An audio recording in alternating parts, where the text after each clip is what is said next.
අද මගේ බුදුරජාණන් වහන්සේ වැඩ හිටියානම් අර මට ඒක මතක් වුණේ ඒක හරියේ වචනේ. හිමි දෙසෝ බණ අසා ඇතිමොත් ඇසුවේ හිමිගේ හඳින්නව. අද අපි බුදුබණ අහනවා තමයි. ඒ හඳින් නෙවෙයි. එකම බණ කියන කෙනාගේ හඳ අනුවත් වෙනස් වෙනවනේ. ඒ බ්‍රහ්මස්වරයෙන් කරුණාව මුසුවන, දයාව මුසුවන නව ලෝකෝත්තර ශ්‍රී සද්ධර්මී තථාගත දසබල සිව් විසරද ඥානයි මොහොෙලා බුදු කෙනෙක් දහම් දෙසද්දී ඒ විදු මිනිසුන්ගේ දුක් ගෙවි ගියා. නිවි ගියා. ඕනේ නම් ඔයාලට කරදර නැති වෙන්න බුදුරජාණන් වහන්සේම සරණ යන්න.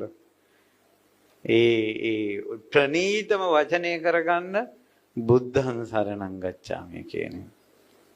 ඒ ශ්‍රී සද්ධර්මයේ සරණ යන්න ප්‍රණීතම වචනයක් කරගන්න ධම්මං සරණං ගච්ඡාමි කියන්නේ. ප්‍රණීතම වචනය කරගන්න සංඝං සරණං ගච්ඡාමි කියන්නේ. අපේ ලොකු ස්වාමීන් වහන්සේගේ සංසාරේ යම්කිසි මොකද්ද දෙයක් නිසා වෙන්න ඇති. මට ඒව විස්තර කරන්න තේරෙන්නේ. ලොකු ස්වාමීන් වහන්සේ හිමාලයේ වැඩලා අවුරුදු ගණනක් ඒ සාදුවරුත් එක්ක ඉන්නකොට දවසක් හිටිලා තියෙනවා. හැම තැනම භජන් හඬ ඇහෙනවා.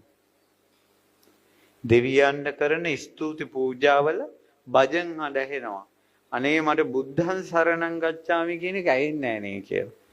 ලොකු ස්වාමීන් වහන්සේ බුද්ධං සරණං ගච්ඡාමි කියන වචනේට ආස කළා. ධම්මං සරණං ගච්ඡාමි කියන වචනේට ආස කළා. සංඝං සරණං ගච්ඡාමි කියන වචනේට ආස කළා. ඉස්සර අපි අසපුවට ඉස්සල්ලාම එනකොට ඔය දහම් වැඩසටහන් තියෙන කාලේ ඉස්සර මේ හේවිසි වෙස්නට නෙවෙයි තිබ්බේ. අර ඉන්දියාවේ බුද්ධං සරණං ගච්ඡාමි කියලා මතකයිද? ආය එතනින් එනකොට අවුවක ඉඳලා AC එකක් ඇතුළට එන්නේ. AC රූම් එකට එනවා නිවිගෙනමයි එන්නේ. බුද්ධං සරණං ගච්ඡාමි කියන වචනේ. ආසයි.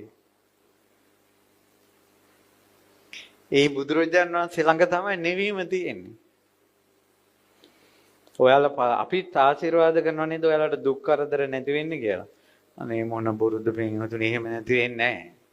ඇත්ත කතාව දුක් කරදර නැති වෙන්නේ නැහැ.